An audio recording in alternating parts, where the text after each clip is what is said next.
What's up, guys? Welcome back to my bar. Today we're going to be making an old-fashioned. If you think of an old-fashioned, you probably generally think of the whiskey-based cocktail, which is what we're going to be making today.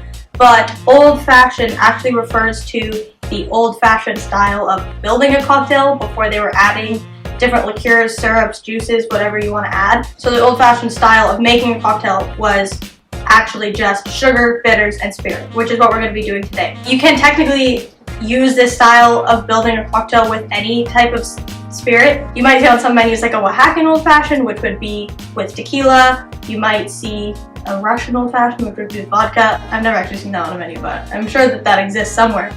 But today, we're going to be making a classic whiskey old-fashioned. So there's also many different types of whiskey. I am personally going to be using Lot 40 rye because I am a rye girly, but you can really use any kind of whiskey that you want. There's bourbon, there's Scotch, there's Irish whiskey, there's a sour mash, which is more commonly known as a Tennessee whiskey. If you're interested, I can make another video going more into the history of whiskey, but for today, that's all I have to say.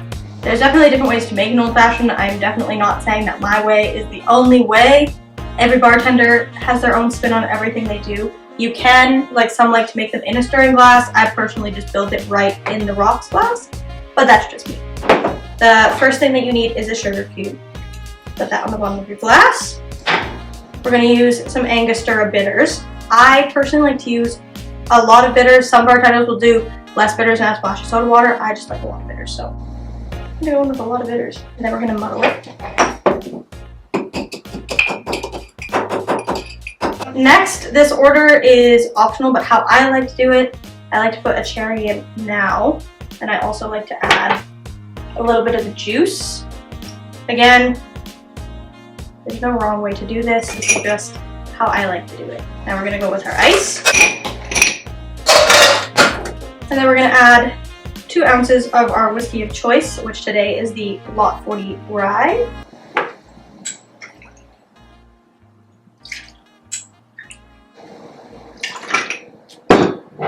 And then we're just going to give it a good stir.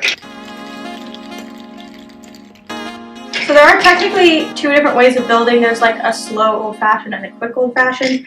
I'm kind of somewhere in the middle, but more towards quick, because who has time for a slow old-fashioned? And that's pretty much it. And then to garnish, we're going to use an orange zest. The reason being is you get all the like aroma from the oils, so it's kind of a whole sensory experience when you drink the drink. It's the smell from the orange that you get, like that hits your nose right when you take a sip, and then the flavor of the whiskey.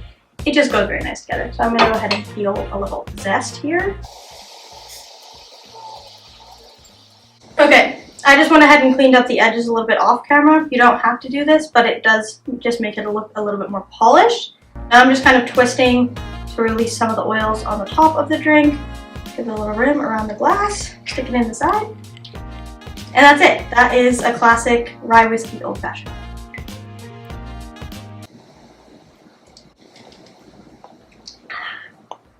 That is it for my old-fashioned today. I hope you liked it, and if you did, I hope you come by my bar again soon. Bye!